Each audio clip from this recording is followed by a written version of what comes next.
left mark 1.2 because this burr is 0.6 millimeters, so 2 is 0.6 millimeter, it is 1.2 millimeter.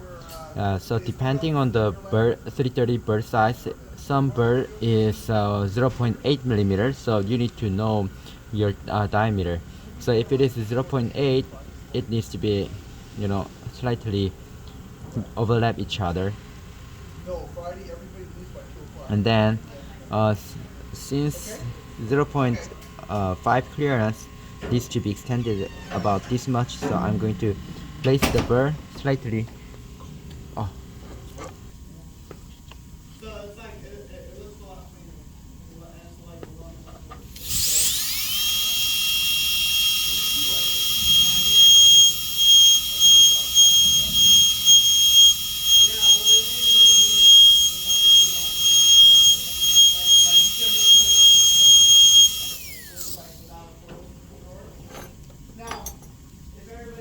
So check with the explorer and evaluate how much further more you need to go.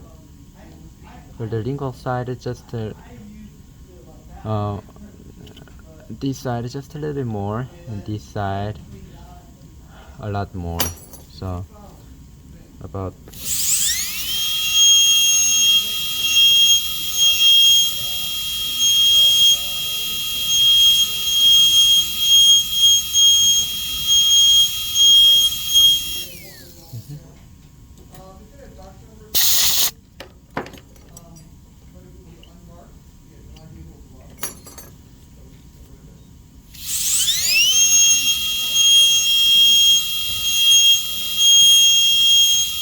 the reason of doing this is for me to make a large enough proximal box with burr as much as I can, and don't spend extra time using enamel hatchet. So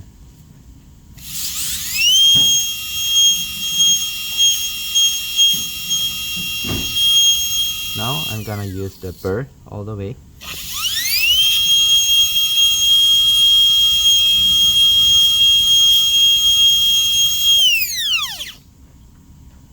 Like this, as I showed you. I'm gonna move it semicircular like this, not straight like this, but like this, making circle following the external outline. And how much I should drill is I need to approximate the burr to the side and see how much I need to go down. You can evaluate also with the explorer. Since this one is a 0.5 millimeter explorer, so I need to go down this much.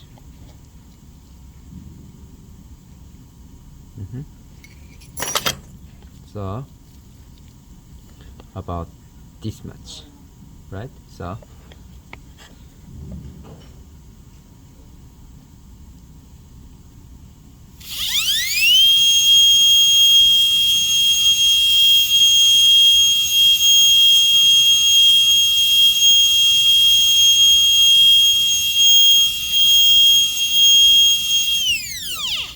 since I am using 330 burr, it won't cut the proximal surface if you go deeper than the burr's working blade. So since I'm working without water, I can see debris marking how deep I went in.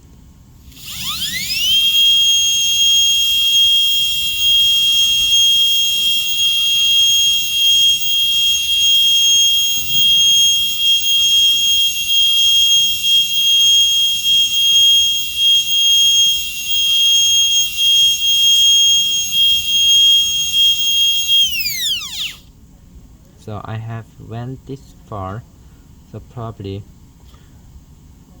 yeah, I think I'm at a good length. You see the white mark here,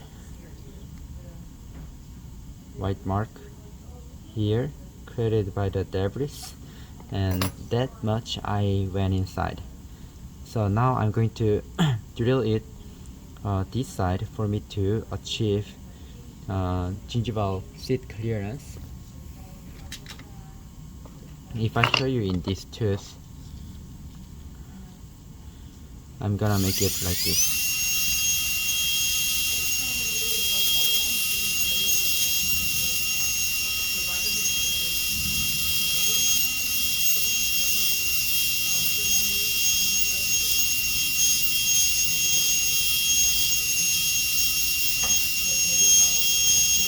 Like that. Do you see that it is just like a hatching.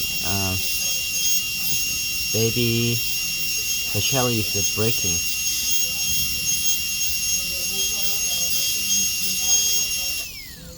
The reason of making the gingival floor with burr is that if you just crack it with gingival enamel hatchet, the whole thing will just, this margin area, the lower portion, this area will be also, it has a very high tendency to chip it off, along with the chips that you are going to chip off. So just to make it thin with the burr and make this surface very clean, and also you should not also just chip the wall off like that, but you have to give vertical force to make the surface cleanly cut. So that's what I'm going to do now. So here is the I'm going to burr slightly distally.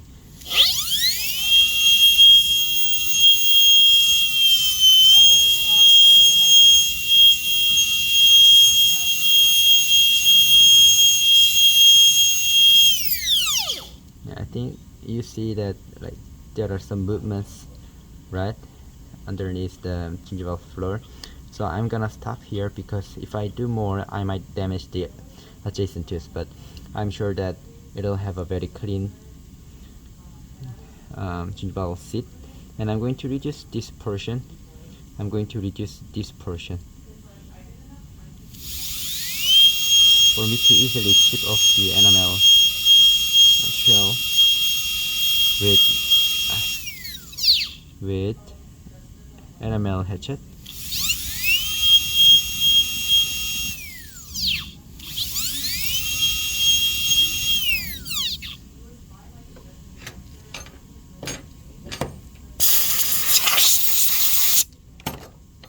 Alright, so now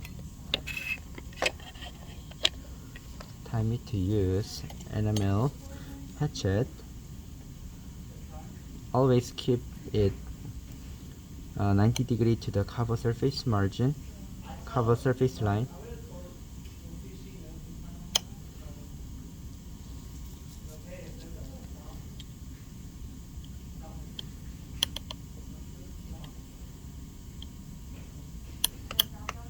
This enamel hatchet is 0.2 millimeter.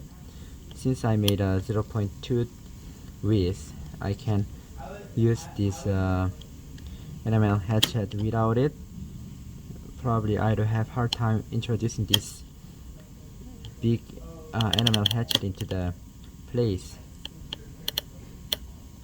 because usually burr is a 0.6 or 0.8 millimeter. So I would have a lot of time extending it actually, but since I have made it at 1.2 width, I can easily work with this enamel hatchet.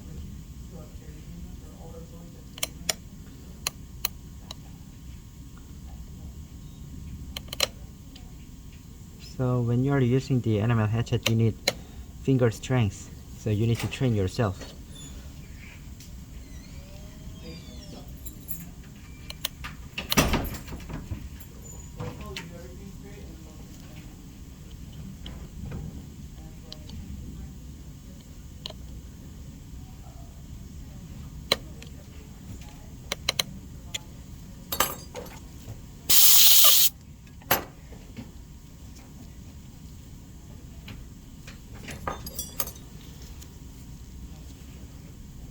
just slowly.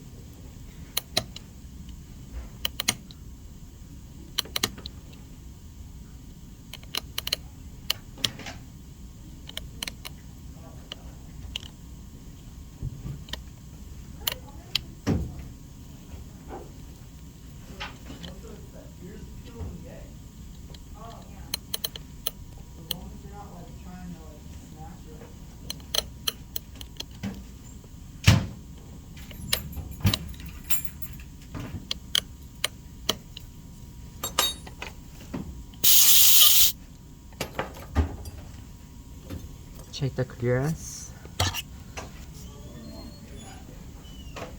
This side is lingual side is okay, and for the buccal side, we can extend it a little bit more, making it convergent. We are actually only breaking the contacts, not the whole area. So if the contour, if convexity is given, then most of the times it is okay in this width.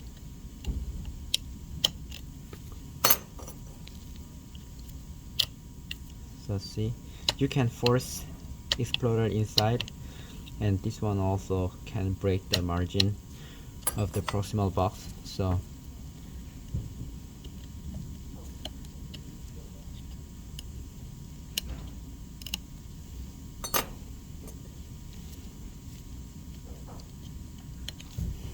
and let's flatten the floor with the 330 burr.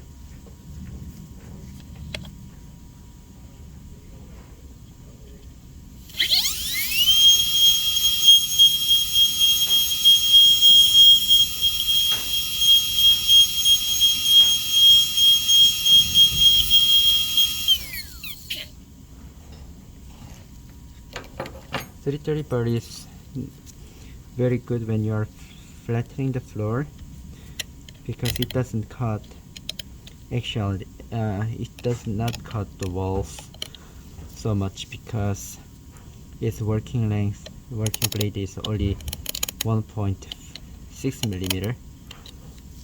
So usually these depth is 3 millimeter or more than 3 millimeter. So now we are done with the proximal box, and we are just going to adjust it later. And just before we move on, let's check the gingival clearance as well. Yeah, cleared.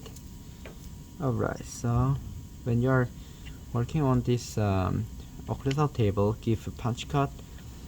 This burr, 330 burr, is 1.6 millimeter. So I'm gonna punch like about 1.4 millimeter, because I might reduce it more when I am, finishing it up.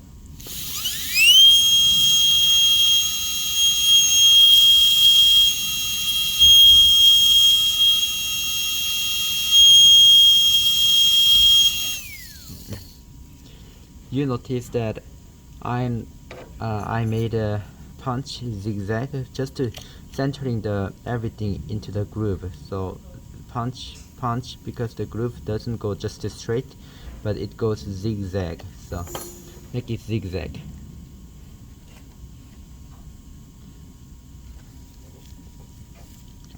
And then connect them.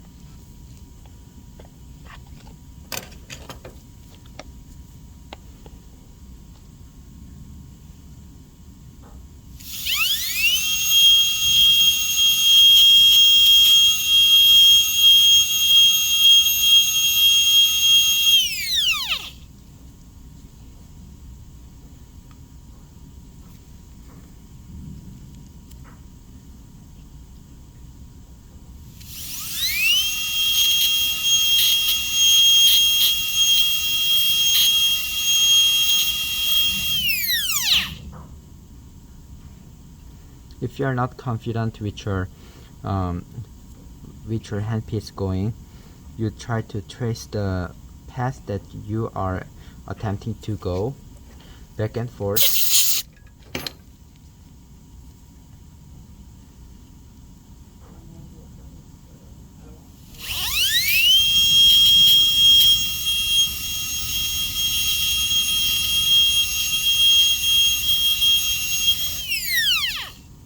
key here is centering the groove. If you see this, all the prep must be centered in the groove, because grooves are the places where caries retentive area. So if you are off,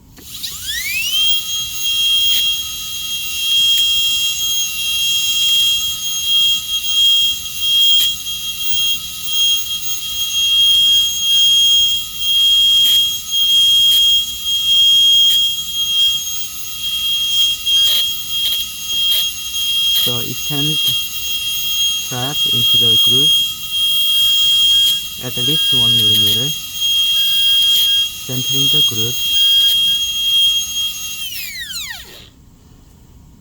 like this. So this distal buccal groove, the distal groove is very small, right? So it is important to preserve, but the initial groove must be centered in the groove.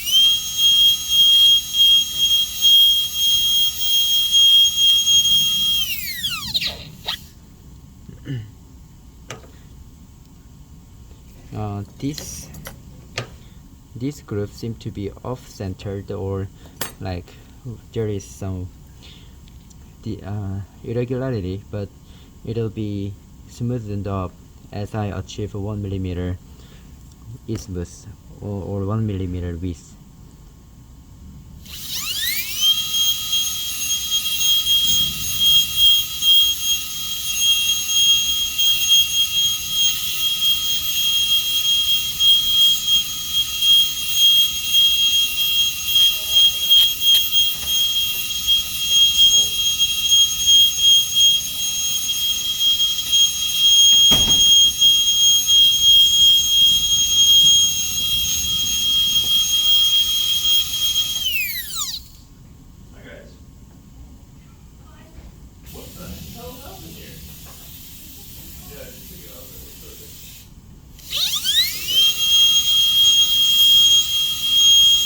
So round off all the edges which are sharp.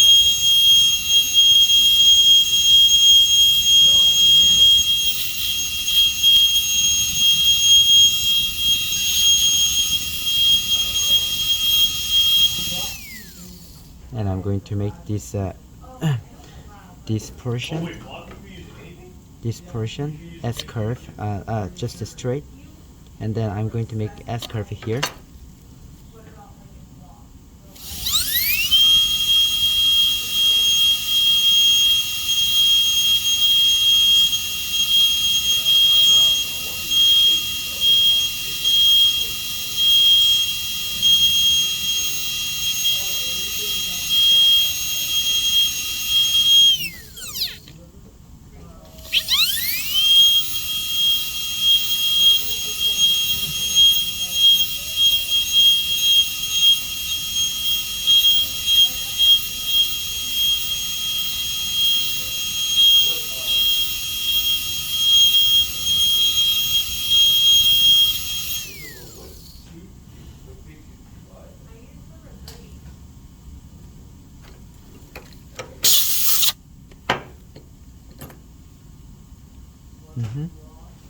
I'm going to make the floor, this mesial floor, flatter.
And now it is time to evaluate the width of the isthmus, whether it can pass. Still it is too small, so I'm gonna make the isthmus wider with the 30 burr. I'm gonna show you how it goes on its side view.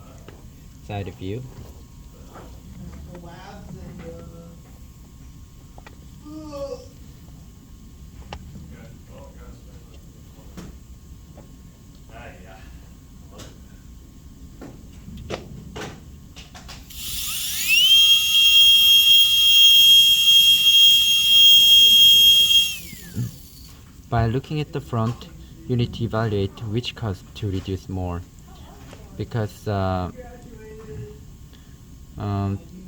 we are going to touch the cusp which is lower than the other. So I'm gonna reduce the buccal side more.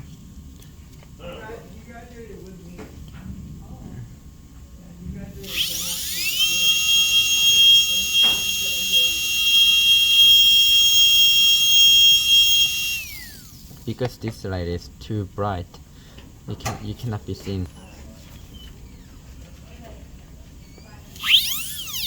Now it's much better.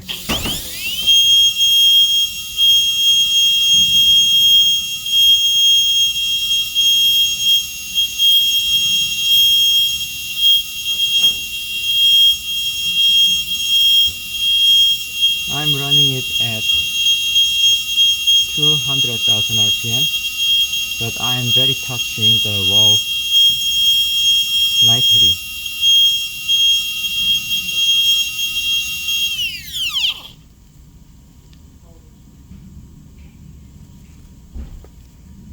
I'm gonna reduce this area more.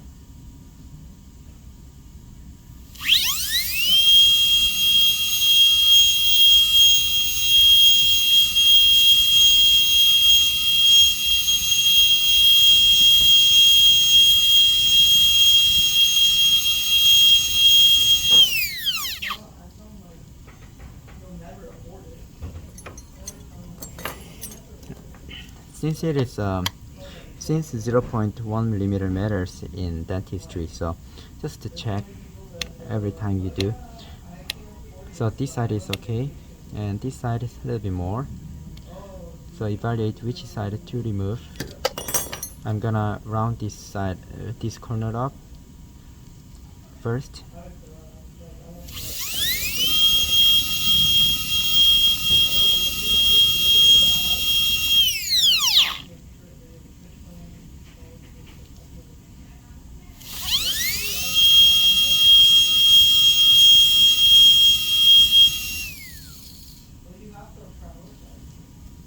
And also this side.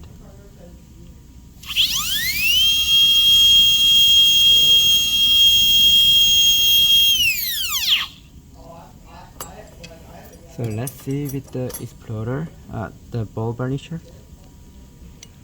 This side is 1 millimeter, so this side is clear. So I'm gonna work on this side.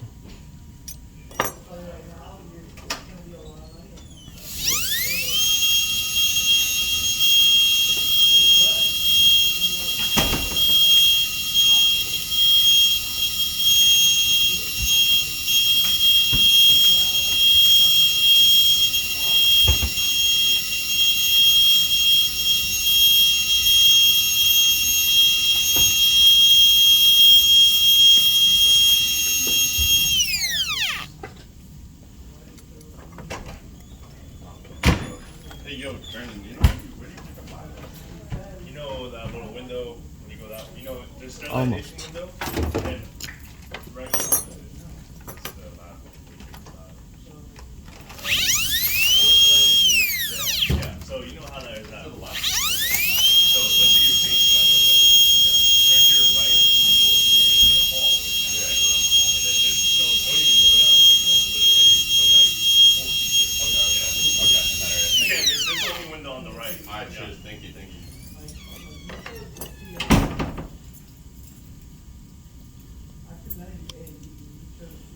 Now it is cleared, and also the grooves needs to be 0.1 0.1 centimeter. So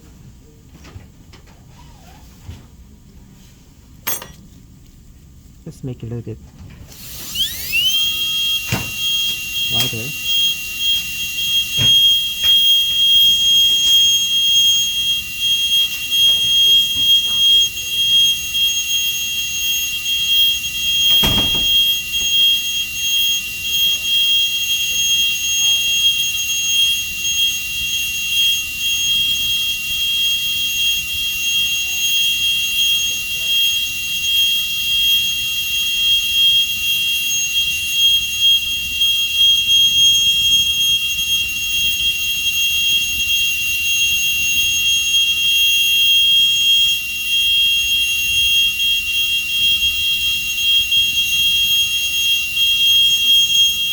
Very touching lightly, smoothen everything, and then make the floor flat.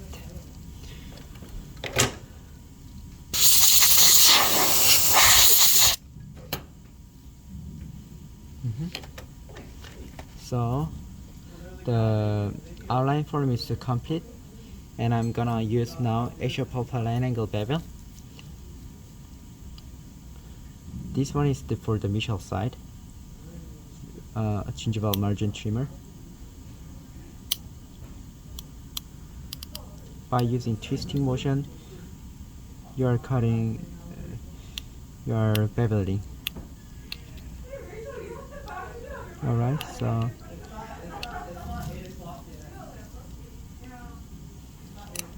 twist it. Yeah. And then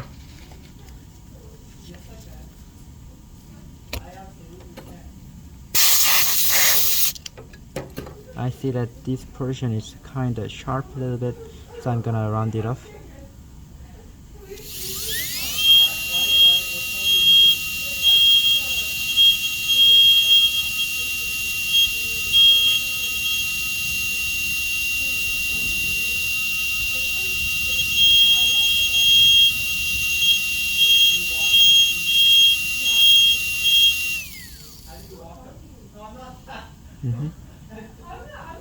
It looks far better. Alright, so that's it. So you can just play around with the enamel hatchet to smoothen the floor, like moving back and forth. Move it back and forth to flatten the floor. And also you can scrape the wall to make it smoother and define the corners and the walls. And yeah, you need to be familiarized with the hand instruments and the sharpening them. It is very important because always the enamel hatchet needs to be sharp so that you will not waste your time, and also the tooth, rather being fractured out, with the blunt tip, it'll be cut off. It'll be cut off if you have a sharp enamel hatchet. So it looks pretty in my eyes. I don't know how you see, but I think it is ideal. If you check the depths, this 3030 bird is 1.6 millimeter. Sorry that the bird got burned, but yeah, it is ideal depth, 1.7 millimeter I think, or 8. So the measurement needs to be taken at the lowest point. So the lowest point needs to be 1.6 or 1.5 at least to 2 millimeter. So here is another new territory bird. So usually this pit area, not the transcuspal ridge area, but the pit areas are the lowest points. So when you place your bird, and if it is fully buried, then you have a good depth. And yeah, axial pulpal angle well beveled, and gingival seat not damaged. So I think it's a good prep.